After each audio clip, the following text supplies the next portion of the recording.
بسم اللہ الرحمن الرحیم شہر رمضان الذی انزل فیہ القرآن صدق اللہ العظیم و صدق رسولہ النبی الکریم الامین المکین الرؤوف الرحیم قال اللہ تبارک و تعالی فی شان حبیبہ مخبرا و آمرا ان اللہ و ملائکتہ یصلون علی النبی یا ایہا الذین آمنوا صلوا علیہ وسلموا تسلیما اللہم صلی علی سیدنا و مولانا محمد وعلی آل سیدنا و مولانا محمد وبارک وسلم وصلی علیہ الصلاۃ والسلام علیک یا رسول اللہ وعلی آلک و صحابک یا حبیب اللہ۔ تمام تعریفیں اللہ تبارک و تعالیٰ کے لیے جو خالق کے کائنات بھی ہے، مالک کے ششجہات بھی، جو احد بھی ہے، صمد بھی ہے، جس کی شان لم یلد بھی ہے ولم یولد بھی۔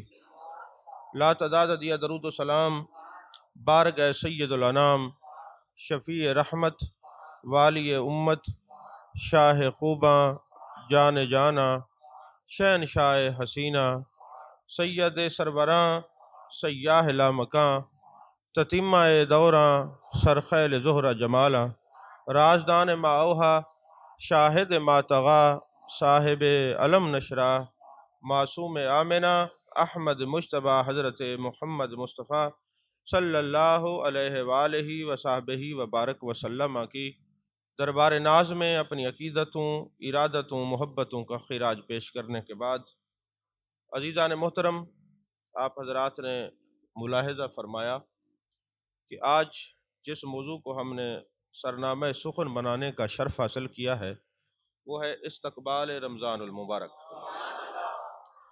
عزیزان محترم، حضرت سلمان فارسی رضی اللہ تعالی عنہ فرماتے ہیں کہ جب شعبان کا آخری دن آتا، یعنی رمضان المبارک سے ایک دن پہلے، تو جان کائنات، جان عالم صلی اللہ علیہ وسلم خطبنا رسول اللہ صلی اللہ علیہ وسلم فی آخر یوم من شعبان، یعنی آخری دن شعبان کے آپ خطبہ ارشاد فرماتے ہیں۔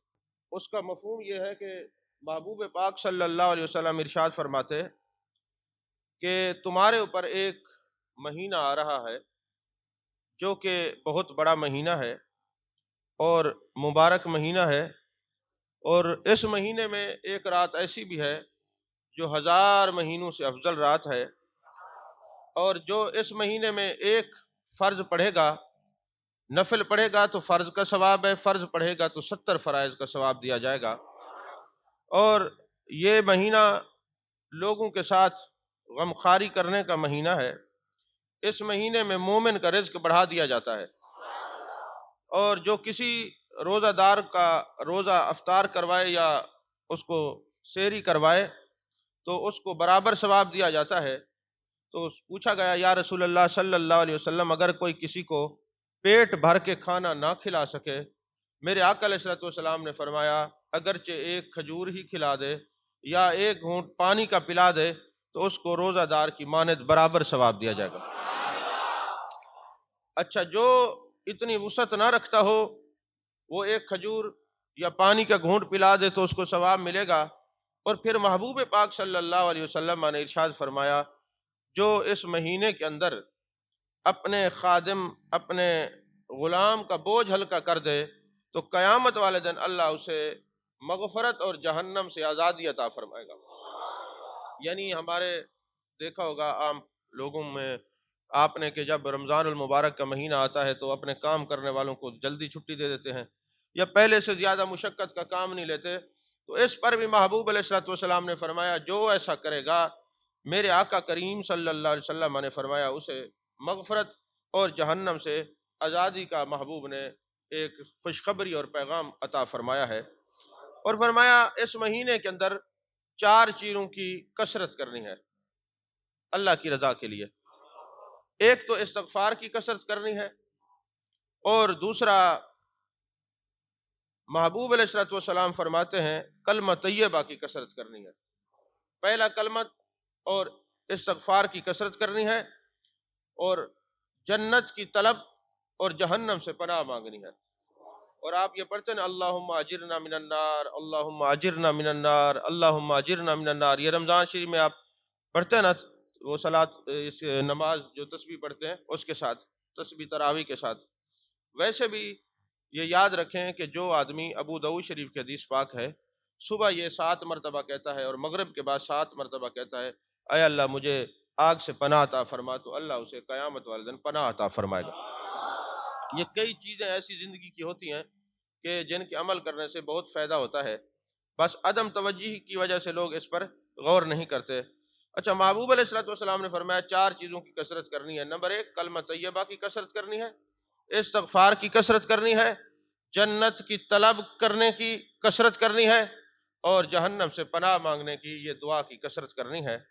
اور پھر محبوب علیہ السلام نے فرمایا کہ جو روزہ دار کو پانی پلائے اللہ تبارک و تعالی اسے قیامت والے دن میرے حوض سے خود پانی پلائیں گے، اور جن کو پھر جنت کے داخلے تک پیاس نہیں لگے گی.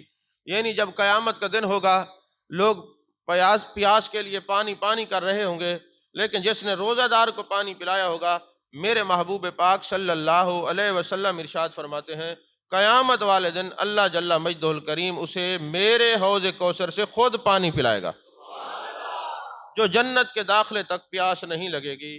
عزیزان محترم، یہاں آپ کی توجہ میں زیادہ مبذول کرانا چاہتا ہوں، ذرا حدیث پاک کے الفاظ پہ غور کیجئے. میرے آقا کریم صلی اللہ علیہ وسلم نے ارشاد فرمایا اللہ تبارک و تعالی قیامت والے دن اسے میرے حوض سے پانی پلائے گا جو جنت کے داخلے تک پیاس نہیں لگے گی. یہ اللہ تبارک و تعالی اپنی شان کے مطابق روزہ دار کو یہ روزہ رکھوانے کے لیے جو پانی پلایا جائے گا اس کے بدلے میں پانی پلائے گا، تو جس کو اللہ پانی پلائے اس کو پیاس نہیں لگے گی. اس کو یوں آپ سنیے، علامہ یوسف بن اسماعیل نبہانی رحمۃ اللہ علیہ فرماتے ہیں ایک بزرگ نے لکھا ہے کہ جب ہم حج پہ تشریف لے گئے، جب وہاں پہ پہنچے تو ہم نے ایک ایسے نوجوان کو دیکھا کہ جس کو پیاس نہیں لگتی، بھوک نہیں لگتی. فرماتے ہیں وہ ہمارے ساتھ سفر میں رہا، ہمارا ساتھی تھا، حج کا احرام اس نے باندھا ہوا ہے، لبیک اللہم لبیک لبیک لا شریک لک لبیک ان الحمد والنعمت لک والملک لا شریک لک کی صدائیں بلند ہیں. مگر عالم یہ ہے جب دسترخوان لگتا ہے وہ نوجوان نہ ہمارے ساتھ بیٹھ کے کھانا کھاتا ہے نہ پانی پیتا ہے. اب جب کئی دن گزرے، کئی روز گزر گئے، ہمیں یہ تشویش لاحق ہوئی، یہ نوجوان پانی نہیں پیتا، یہ کھانا نہیں کھاتا، اس کو بھوک نہیں لگتی، پیاس نہیں لگتی، وجہ کیا ہے؟ جب ہماری توجہ اس طرف گئی تو ہم نے نوجوان کو بٹھا لیا اور پھر اس سے پوچھا یار آپ کھاتے پیتے نہیں ہیں، وجہ کیا ہے؟ کہا اس میں ایک راز چھپا ہوا ہے، اگر میں آپ کو بتا دوں آپ کا دل بھی خوش ہو جائے گا. ہم نے کہا پھر ہمیں ضرور آگاہ فرمائیے، بتائیے آپ کو بھوک نہیں لگتی، پیاس نہیں لگتی، وجہ کیا ہے؟ اس نے کہا میں بری صحبت و سنگت کی وجہ سے صحابہ کرام کے لیے دل میں بغض رکھنے لگ گیا تھا. حضرت سیدنا صدیق اکبر رضی اللہ تعالیٰ عنہ، حضرت فاروق اعظم رضی اللہ تعالیٰ عنہ، حضرت عثمان غنی رضی اللہ تعالیٰ عنہ کے بارے میں ہلکے جملے بولا کرتا تھا. اور ایک دن ایسا ہوا، چونکہ میرے والدین نیک تھے، اور آپ حضرات جانتے ہیں میں بارہا تصوف کی روشنی میں بھی اور قرآن کی تفاسیر کی روشنی میں بھی بتا چکا ہوں کہ اگر والدین نیک ہوں تو نیکی کا اثر کئی نسلوں تک چلتا ہے. اگر خوف خدا والے ہوں تو خوف کا اثر کئی نسلوں تک چلتا ہے، اور کثرت درود و سلام والے ہوں تو اس کی برکات کا اثر بھی کئی نسلوں تک چلتا ہے.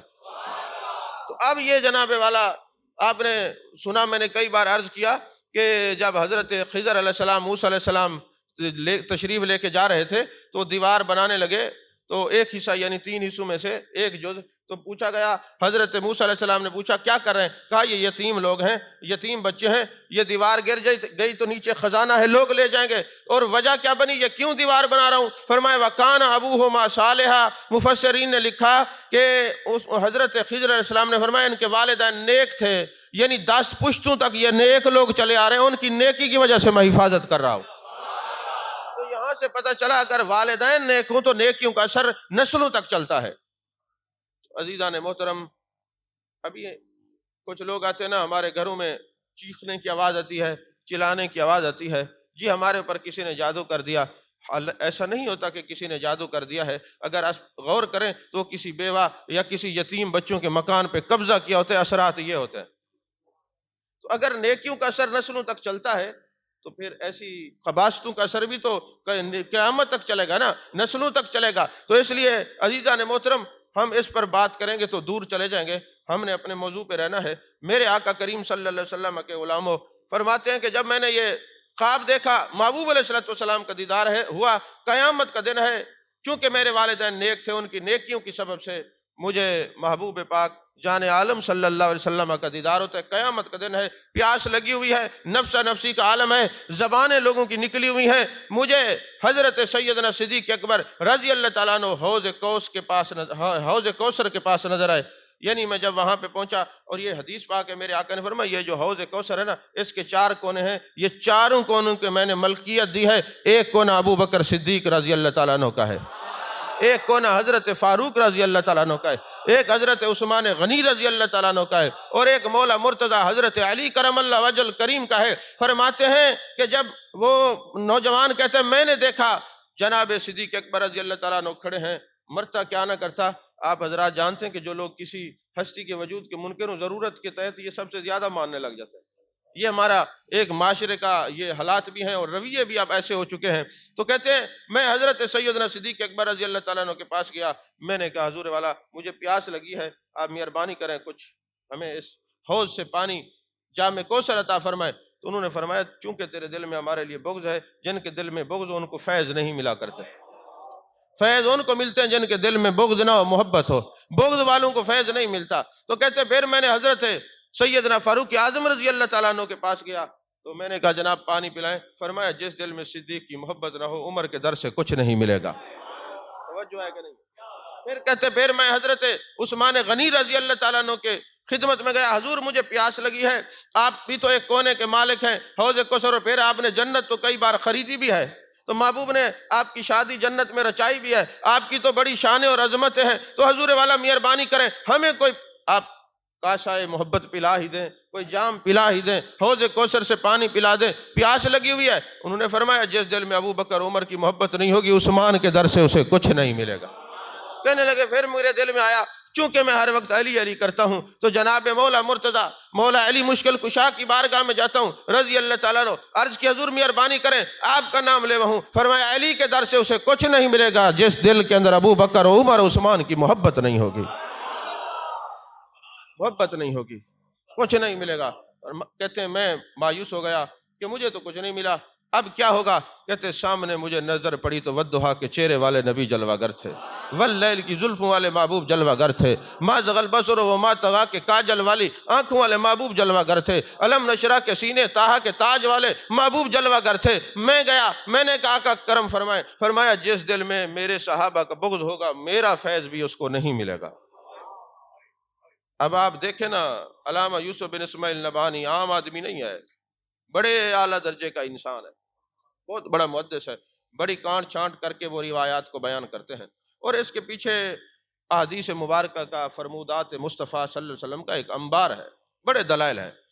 اب میں نے کہا حضور مجھ سے غلطی ہو گئی، اگر میں رجوع کر لوں توبہ کر لوں، میرے آقا نے فرمایا پھر جو توبہ کر لے تو اس کے لیے تو ہمارے دروازے ہر وقت کھلے ہوتے ہیں، اللہ کی رحمتوں کے دروازے اس کے لیے کھلے ہوتے ہیں۔ تو میں نے عرض کی حضور میں توبہ کرتا ہوں، اور میں نے جب کہا میں توبہ کرتا ہوں تو میرے آقا کریم صلی اللہ علیہ وسلم نے مجھے اپنے علم نشرہ کے سینے سے لگایا، اور پھر فرمایا لوگوں کو ہم گلاس سے کاسے سے یہ جام کوثر پلاتے ہیں، تجھے ید اللہ والے ہاتھوں سے پلاتے ہیں۔ میں محبوب کے قریب ہو گیا، محبوب نے ید اللہ والے ہاتھوں سے مجھے پانی پلایا۔ اب عرصہ بیت گیا ہے، مجھے بھوک نہیں لگتی، پیاس نہیں لگتی۔ یارو جس کو محبوب کے ہاتھوں سے ملے اسے پیاس نہیں لگتی۔ تو میرے آقا فرماتے ہیں جو روزہ دار کو پانی پلائے گا افطاری یا سحری کے وقت، اس کو اللہ تبارک و تعالیٰ اپنی شان کے مطابق روز محشر پانی پلائے گا۔ اب مجھے یہ بتائیں، اگر ہم استقبال رمضان کا ٹائٹل دیتے ہیں تو لوگ کہتے ہیں یہ کہاں سے نئی ایک بدعت نکال لی ہے، یہ نیا کام کر دیا جی استقبال رمضان المبارک۔ میں پوچھتا ہوں اس کا مطلب کیا ہے جو حضرت سلمان فارسی رضی اللہ تعالیٰ عنہ فرما رہے ہیں آخری دن شعبان کا ہوتا ہے، محبوب جلوہ گر ہوتے ہیں، اور ہمیں رمضان المبارک کی فضیلت بتاتے ہیں، یہ استقبال رمضان نہیں تو اور کیا ہے؟ اور پھر یہ جو میں نے اس کا مفہوم آپ کو عرض کیا ہے اس خطبے کا، اس حدیث پاک کا، اس میں چند چیزیں جو ہیں بڑی قابل غور ہیں۔ وہ یہ ہیں کہ میرے آقا علیہ الصلوۃ والسلام نے فرمایا، آپ کو یہ سمجھ آ گئی فضیلت یہ ساری، آخری 2-4 لفظوں پر ذرا غور کیجئے۔ میرے آقا نے فرمایا کہ جنت کی طلب اور دوزخ کی پناہ، اس کی بھی آپ نے دعاؤں کی کثرت کرنی ہے۔ اب یہاں اللہ کے محبوب فرما رہے ہیں، آپ نے یہ کہنا ہے اللہم اجرنا من النار، آپ نے یہ کہنا ہے اللہم انی اسألک الجنہ، جہنم سے پناہ مانگنی اور جنت مانگنی ہے۔ اور پھر محبوب علیہ الصلوۃ والسلام نے ارشاد فرمایا کہ جب کوئی کہتا ہے اے اللہ مجھے جنت عطا فرما، جنت کہتی ہے آمین۔ توجہ ہے کہ نہیں ہے؟ اور جو کہتا ہے اللہ مجھے جہنم سے پناہ عطا فرما، جہنم کہتی ہے آمین۔ اب مجھے یہ بتائیں کہ جب یہ کہہ رہے ہوں گے کہ تیری جنت مول نہ ورسوں، تو کیا کہتی ہوگی جنت اس کے بارے میں؟ تو حضور والا ایسی، اب وہ جنت کہتی ہے آمین اور جہنم کہتی ہے آمین۔ اور پھر ایک حدیث پاک ہے، میرے آقا کریم صلی اللہ علیہ وسلم نے ارشاد فرمایا، جو جنت کی حور ہوتی ہے نا، جو اس مومن کے نصیب میں ہے، مقدر میں ہے، جس کا نکاح قیامت والے دن اللہ فرمائے گا، تو جنت کی حور آپ کے گھر کی لڑائیوں کو دیکھتی ہے۔ جب میاں بیوی آپس میں لڑتے ہیں اور بیوی جو ہے وہ زیادہ زبان درازی کرتی ہے، تو وہ جنت کی حور وہاں بیٹھ کے ملاحظہ کرتی ہے اور کہتی ہے اے عورت تجھے پتہ نہیں ہے اس مرد کا کیا مقام ہے، یہ تو تیرے پاس عارضی طور پہ ہے، اس نے تو میرے پاس آنا ہے۔ تو میں آپ سے پوچھتا ہوں، جنت میں بیٹھی حور آپ کے گھر کے احوال سے واقف ہے، تو ریاض الجنہ میں بیٹھے میرے مصطفیٰ بھی آپ کے احوال سے واقف ہے، جن کے صدقے یہ کائنات بنی، یہ جنت بنی، یہ نظام قدرت۔ میرے آقا کو اللہ نے خود فرمایا خلق لکم ما فی الارض جمیعا، محبوب ہم نے سب کچھ آپ کے لیے بنایا ہے۔ تو وہ جنت کی حور آپ کے گھر کے حالات سے واقف ہے، آپ کی لڑائیاں سنتی ہے، وہاں سے بیٹھ کے جواب دے رہی ہے۔ تو میرے مصطفیٰ جو جنت میں جلوہ گر ہیں، ما بین بیتی و منبری روضۃ من ریاض الجنہ، میرے مصطفیٰ کریم بھی آپ کے درود و سلام بھی سنتے ہیں، اور آپ کی محفل میلاد بھی سنتے ہیں، اور آپ کے اذکار بھی سنتے ہیں، اور آپ کے محبتوں کے تذکار بھی سنتے ہیں، میرے مصطفیٰ سنتے ہیں۔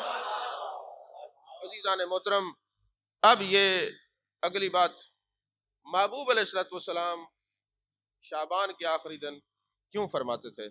بڑا قابل غور نکتہ ہے، بڑی قابل توجہ بات ہے۔ شریعت کا ایک مزاج ہے، ہم اس وقت جو دنیا میں آئے ہیں یہ ایگزامینیشن ہال ہے، ہم اس وقت امتحان میں ہیں۔ اچھا، دنیا کا کوئی امتحان دینا ہو تو کیا ہوتا ہے؟ ہمیں پتہ نہیں ہوتا، سوالات کیا آئیں گے، اس میں لازمی سوال کون سا ہوگا اور عام کون سے سوالات ہوں گے، تو ہم کتنے پریشان ہوتے ہیں۔ اور اسلام کا مزاج دیکھیے، میرے آقا کی شفقت دیکھیے، قبر کے سوالات کے جوابات بھی بتا دیے ہیں، سوالات بھی بتا دیے ہیں، جوابات بھی بتا دیے ہیں۔ اور پھر یہ دیکھیں کہ اس رمضان المبارک سے ہر سال محبوب ایک دن پہلے اس کی فضیلت بھی بیان فرما رہے ہیں، تاکہ کوئی رمضان کی اس فیض سے محروم نہ ہو جائے۔ ادب بھی بتا رہے ہیں، اس رات کہ اس رمضان میں جو راتیں فضیلت والی رات ہے اس کے بارے میں بھی بتا رہے ہیں، سحری اور افطاری کے بارے میں بھی بتا رہے ہیں۔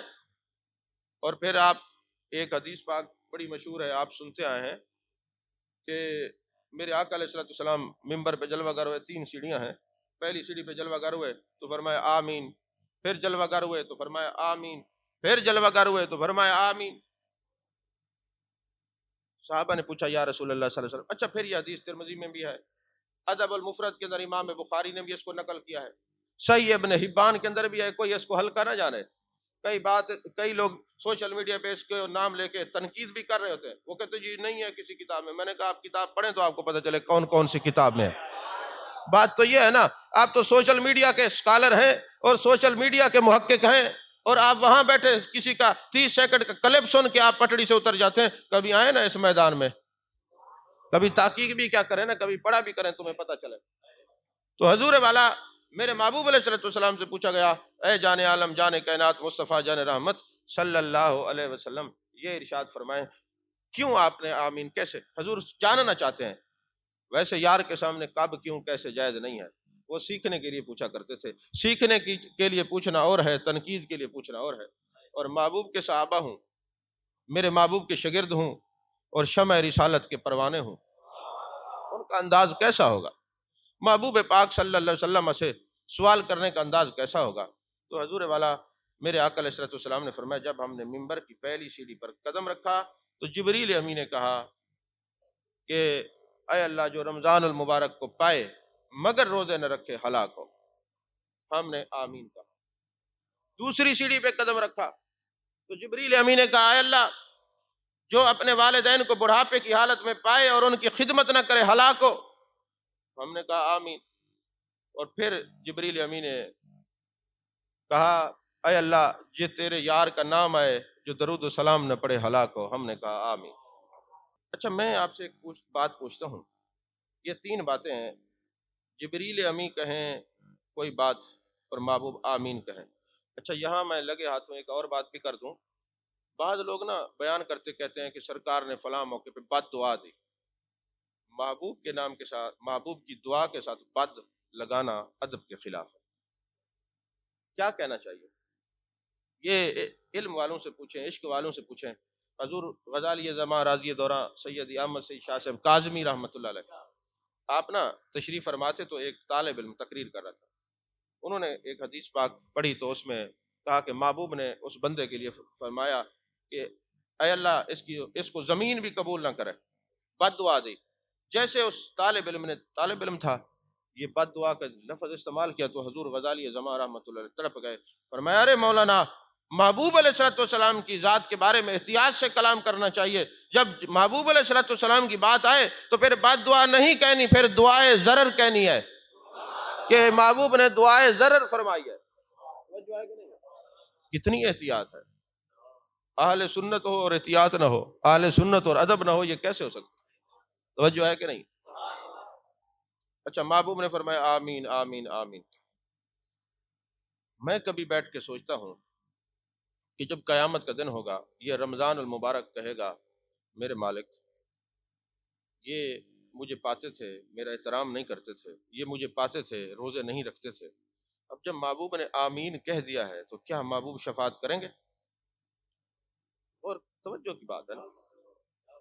اچھا والدین کہیں میرے مالک ہم نے اس اولاد کو پالا پوسا، اس قابل بنایا، یہ کچھ بن گیا، اب ہمیں یہ تلخ لہجے سے بات کرتا ہے، ہمیں مارتا ہے، ہماری توہین کرتا ہے، انسلٹ کرتا ہے، کیا محبوب شفاعت فرمائیں گے جنہوں نے آمین فرمایا؟ اچھا پھر جو یہ درود شریف والا معاملہ ہے تو اللہ فرماتے ہیں ان اللہ وملائکتہ یصلون علی النبی یا ایھا الذین آمنوا صلوا علیہ وسلموا تسلیما۔ کیا رب کی رحمت اس چیز کو برداشت کرتی ہے کہ محبوب کا نام آئے اور کوئی محبت سے درود و سلام نہ پڑھے؟ ذرا یہ بس آپ نے غور کرنا، میں غور کروا رہا ہوں۔ ایک اشارہ دیتا ہوں، میرے آقا کریم صلی اللہ علیہ وسلم کے غلاموں، قیامت کا دن ہوگا، فرشتے ایک شخص کو مار رہے ہوں گے، جان عالم صلی اللہ علیہ وسلم کا گزر ہوگا، میرے آقا فرمائیں گے فرشتوں اس کو کیوں مار رہے ہو؟ وہ فرشتے عرض کریں گے میرے مالک یا رسول اللہ صلی اللہ علیہ وسلم بات یہ ہے کہ اس نے رمضان کو پایا، روزے نہیں رکھے، رمضان کو پایا، رمضان المبارک کا احترام نہیں کیا، رمضان نے خدا کی بارگاہ میں دعویٰ کیا، دعوے دار رمضان المبارک ہے، اس لیے سزا کا حکم ملا، ہم سزا دے رہے ہیں۔ میرے آقا فرمائیں گے اچھا رمضان دعوے دار ہے تو پھر ہم اس سے بری ہیں۔ توجہ نہیں فرمائی آپ نے، پھر ہم اس سے بری ہیں۔ تو دوستو اشارہ میں نے دیا ہے، آپ توجہ کریں، توجہ دلائیے آپ کی۔ اور پھر یہ یاد رکھنا امام صفوری جن کا شرح وصال 900 ہجری میں ہے، 900 ہجری میں، انہوں نے دو باتیں لکھی ہیں، بس وقت بھی ختم ہو گیا ہے، جمعے کا وقت ہوتا مختصر ہے، ابھی تمہیدی کلمات ہوتے ہیں اور گفتگو ختم ہو جاتی ہے۔ فرماتے ہیں کہ حضرت موسیٰ علیہ السلام نے سوال کیا میرے مالک اتنا کریمیاں اور اتنا کرم نوازیاں میرے اوپر ہوئی ہیں، تو اللہ نے فرمایا آخر میں ایک امت آئے گی، اس کو رمضان المبارک دوں گا، توجہ ہے کہ نہیں ہے، اس کو رمضان المبارک دوں گا، اور پھر جو اس مہینے میں رمضان کے روزے رکھے گا، اور میں اپنے ذمہ کرم پہ یہ بات لکھتا ہوں کہ میں روزہ دار کی دعا کو قبول کروں گا، زمینی آسمانی مخلوق، چرند پرند اور جتنے جانور ہیں ان کے لیے بھی بخشش کی دعا کرواؤں گا، روزہ دار کے لیے، ان کے لیے بھی روزہ دار کے لیے بخش۔ اس دفعہ ہم نے آستانے پہ تراویح کے بعد جو پروگرام کیا 30 روزہ ریکارڈنگ کا سلسلہ شروع کیا، وہ بڑا علمی اور لاجواب ہوگا، کیونکہ اس مہینے کے اندر آپ کسی مجلس میں جائیں گے اس کا علیحدہ ثواب ہے، دینی مجالس میں جا کے نہیں پہنچ سکتے تو آپ نے وہ لائیو ضرور سننے ہیں، کئی چینلز پہ ریکارڈنگ بھی وہ وقت ہم نے دیا ہے، وہ بھی آپ ضرور سماعت فرمائیے گا۔ وہ 30 روزہ جو دروس قرآن ہوں گے ان کو بھی ضرور آپ سماعت کیجیے گا، اس میں مختلف عنوانات اور یہ جو اس امت کو درپیش چیلنجز ہیں یا سوشل میڈیا کے جو اعتراضات ہیں، ہم الحمدللہ اس پر تیاری کر کے ہم ایک پورا نصاب تیار کر کے اس پر گفتگو کریں گے انشاءاللہ۔ تو عزیزان محترم، امام صفوری جن کا سن وصال 900 ہجری ہے، انہوں نے ایک بات لکھی ہے، شاید کہ تیرے دل میں اتر جائے میری بات، اس لیے میں اس نیت سے سنا رہا ہوں، شاید کہ تیرے دل میں۔ تو دوستو، انہوں نے ایک بات لکھی ہے، ایک مجوسی تھا، آگ کا پجاری تھا، یہ رمضان المبارک کا مہینہ آیا تو اس کا بیٹا سر عام کچھ کھا رہا تھا، مجوسی کو غصہ آیا، بیٹے کو تھپڑ مارے اور کہا تجھے حیا نہیں آتا، شرم نہیں آتی؟